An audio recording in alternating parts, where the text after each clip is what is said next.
आज से पहले आपने बहुत सारी ऐसी कहानियां सुनी होगी कि पुलिस कातिल तक पहुंचने के लिए तरह तरह चीज़ों की इस्तेमाल करती है। किसी केस में पुलिस टैटू के जरिए कातिल तक पहुंचती है, तो कोई सीसीटीवी कैमरा के जरिए, या तो कभी मोबाइल फ़ोन के जरिए, या तरह तरह की चीज़ें से पुलिस कातिल तक पहुंचती है। लेकिन आज की कहानी कुछ हटकर है। हम और आप जो बैगन की सब्ज़ी खाते हैं, उस बैगन के जरिए से पुलिस कातिल तक पहुँचती है। उस बैगन के जरिए से पुलिस कातिल तक कैसे पहुंचती है, कहानी में आगे जानते हैं। नमस्कार दोस्तों, मैं हूं अंकुश। आज की सच्ची कहानी जो आप सुन रहे हैं, यह कहानी उत्तर प्रदेश की है। इस केस को 2 जिलों की पुलिस सॉल्व करती है, एक कानपुर ज़िले की और दूसरा फतेहपुर ज़िले की, क्योंकि यह घटना दोनों ज़िलों की बॉर्डर पे हुई थी। फतेहपुर ज़िला में एक इलाका पड़ता है जिसका नाम है कोरसम। तारीख थी 10 अक्टूबर 2023। कोरसम में रहने वाले किसान लोग सुबह सुबह अपने खेतों में जाता है। उन लोगों की नज़र झाड़ियों की तरफ पड़ती है। वह देखता है कि एक सर कटी हुई महिला की लाश पड़ी हुई है और उनकी दोनों हाथ भी कटी हुई है। यह भयानक मंजर देखने के बाद उन किसानों की चीखें निकल जाती है। उन किसानों की चीख सुनकर और लोग उस जगह पर इकट्ठा हो जाते हैं, और जिसने भी उस महिला की यह लाश देखी, उन सभी की चीखें निकल जाती हैं। उसी में से किसी ने फतेहपुर पुलिस को फ़ोन कर देती है।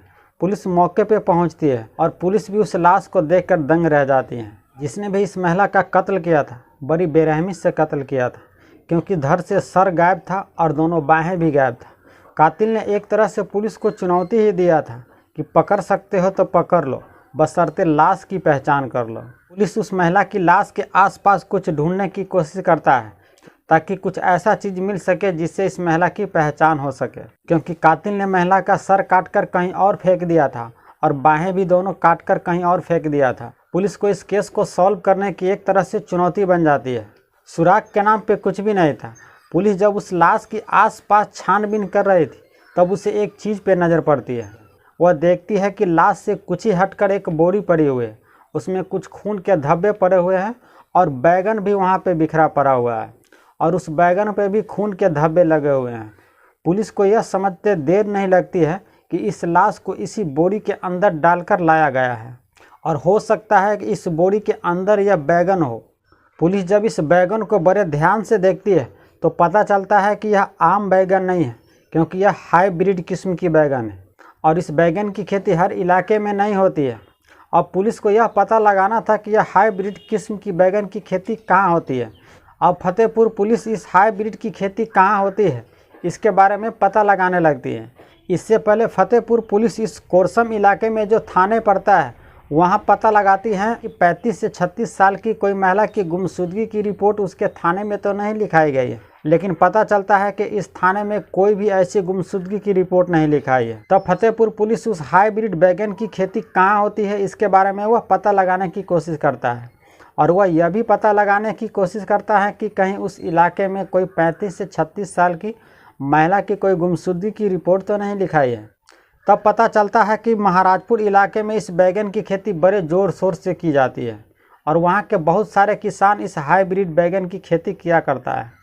लेकिन यह इलाका कानपुर ज़िला के अंदर में आता है। तब फतेहपुर की पुलिस कानपुर ज़िला से संपर्क करती है और कहती है कि आप पता लगाइए कि महाराजपुर इलाके में कोई 35 से 36 साल की महिला की कोई गुमशुदगी की रिपोर्ट लिखाई है क्या।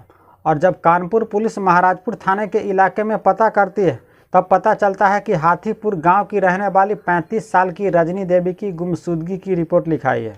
और इधर रजनी देवी की कहानी कुछ इस प्रकार है।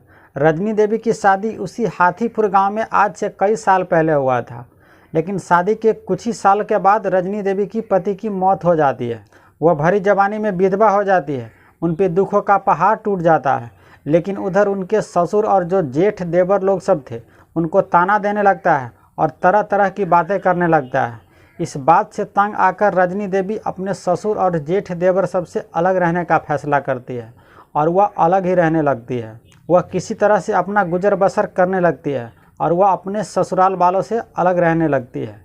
रजनी देवी का पति 4 भाई था। एक का नाम था शिवराम, दूसरा का नाम जयराम और तीसरा का नाम सियाराम था। और एक रजनी देवी का पति था जो मर चुका था। रजनी देवी का जो ससुर था, उनके पास 26 बीघा ज़मीन था, और वह 26 के 26 बीघा अपने तीनों बेटों के नाम कर देता है, और रजनी देवी को एक ज़मीन का टुकड़ा भी नहीं देता है। और जब यह बात रजनी देवी को पता चलता है कि उनके ससुर ने 26 के 26 बीघा उनके जेठ और देवर के नाम कर दिया है, तब वह बेचारी पे और दुखों का पहाड़ टूट जाता है। पहले तो उनका भरी जवानी में पति मर चुका था और उसके ससुर ने ज़मीन का एक टुकड़ा भी नहीं दिया था।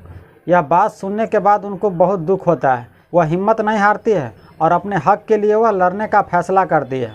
तब वह अपने ससुर और जेठ देवर सब से यह जाकर कहती है कि मुझे भी हिस्सा चाहिए। इस बात को लेकर जेठ और देवर सब से रजनी देवी को झगड़ा भी होता है और उसके जेठ और देवर सब यह कहकर रजनी देवी को भगा देता है कि तुम्हें ज़मीन में से एक फूटी कौड़ी भी नहीं दूंगा और आज के बाद तुम यहाँ आना मत। तब रजनी देवी अपने ससुराल से रोते हुए और खाली हाथ वहाँ से वापस आ जाती है, लेकिन वह हिम्मत को हारने नहीं देती है और अपने हक के लिए हाथीपुर गांव में जो थाने पड़ता है उस थाने में जाकर रजनी देवी अपने ससुर और जेठ देवर पे संपत्ति विवाद के चलते रिपोर्ट लिखा देती है और यहाँ तक कि वह कोर्ट में भी जाकर अपने ससुर और देवर जेठ सब पे वह केस दर्ज करा देती है।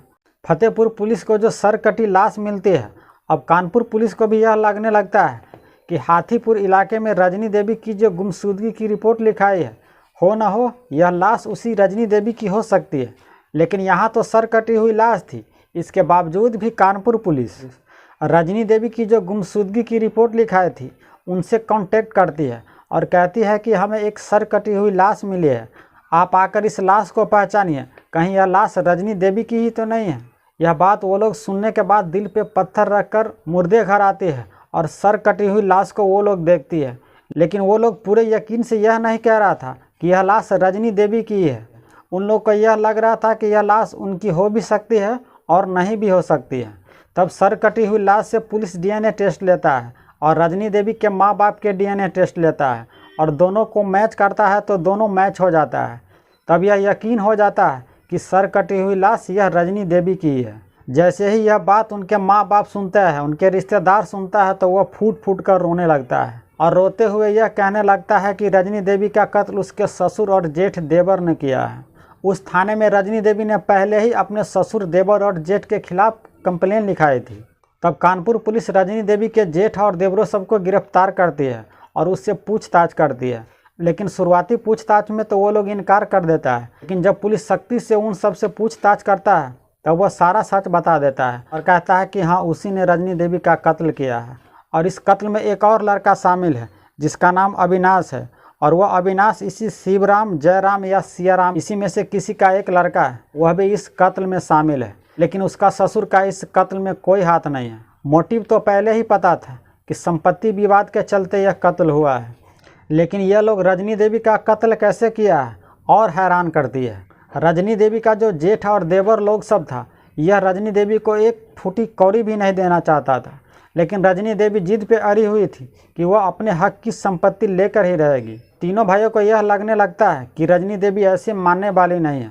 तब उसे जान से मारने का यह तीनों लोग प्लान बनाता है और इस प्लान में एक अविनाश नाम के लड़का भी शामिल होता है जो इन तीनों में से किसी एक का लड़का होता है। यह चारों लोग 10 अक्टूबर 2023 को रजनी के घर में लगभग 12 से 1 बजे रात में जाता है। वह चारों लोग मिलकर रजनी को अपने कब्जा में लेता है, उसे गला दबाकर जान से मारने लगता है।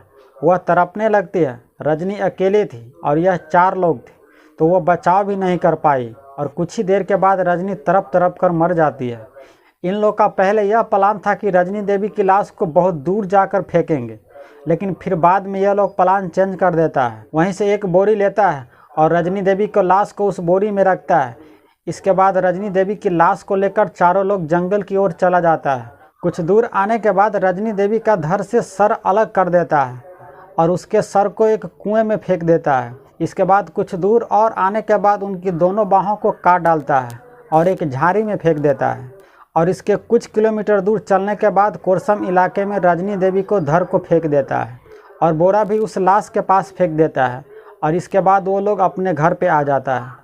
लेकिन जब वो लोग रजनी देवी का कत्ल करने के बाद बोरी में डाल रहा था तो शायद वो लोग बैगन को नज़रअंदाज कर देता है, क्योंकि बोरी में पहले से ही कुछ बैगन पड़ा हुआ था और उसी बैगन के जरिए पुलिस ने रजनी देवी के चारों कातिल को गिरफ्तार करती है। सच ही कहा गया है कि कातिल कैसा भी हो, सुराग वह छोड़ ही देता है और इस केस में भी ऐसा ही हुआ। बैगन के जरिए इन चारों लोगों को गिरफ्तार करती है। तो यह थी आज की सच्ची कहानी दोस्तों। इस कहानी के माध्यम से हम किसी की भावना को ठेस नहीं पहुंचाना चाहते हैं, बल्कि हम आपको सतर्क और जागरूक करना चाहते हैं। इस केस को सॉल्व करने में जिस तरह से पुलिस ने इन्वेस्टिगेशन किया है, आपकी क्या राय है आप कमेंट में ज़रूर बताइएगा। तो चलिए हम आपसे अगले वीडियो में मिलते हैं। तब तक आप अपना और अपने पूरे परिवार को ख्याल रखिए। जय हिंद, जय भारत।